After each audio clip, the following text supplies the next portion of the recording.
যারা বিয়ে করতে চায়, বিয়ে করে নিজের পাপ থেকে নিজেকে বাঁচাতে চায়, তাদেরকে সাহায্য করা আল্লাহ নিজের জন্য ওয়াজিব করে ফেলেছেন। তিন শ্রেণী, আল্লাহ বলে তিন ধরনের ব্যক্তিকে সাহায্য করা আমি আল্লাহর উপর ওয়াজিব। কয় শ্রেণীর? এর মধ্যে এক শ্রেণীর হচ্ছে যে বিয়ে করতে চায়, আর নাকি আল্লাযী ইউরিদুল আফাফ, পুত পবিত্র থাকতে যে, চরিত্র বাঁচাতে যে বিয়ে করতে চায়, টাকা নাই, সমস্যা এটা সেটা, কিন্তু খুব চাচ্ছে বিয়ে করতে। আল্লাহ বলে ওই যুবককে হেল্প করা আমি আল্লাহর জন্য ওয়াজিব হয়ে গিয়েছে।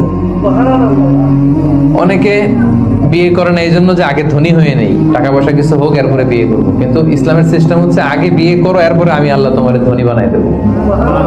ধনী বানায় দেয় কে? তো আপনি আল্লাহর সিস্টেমে চলবেন না আপনার সিস্টেমে? ধনী হওয়ার সিস্টেমই তো হচ্ছে আগে বিয়ে করতে হবে। সব সফল লোকেরা, ধনী লোকেরা দেখবেন যে আগে আগে বিয়ে করে ফেলছে। এজন্য আমরা যেন বিয়ে করে হালাল পন্থায় আল্লাহর দেয় যৌবনকে উপভোগ করি। হারামের সাথে যেন আমরা কখনো কোনোভাবে আপোষ না করি, সম্পর্ক না করি।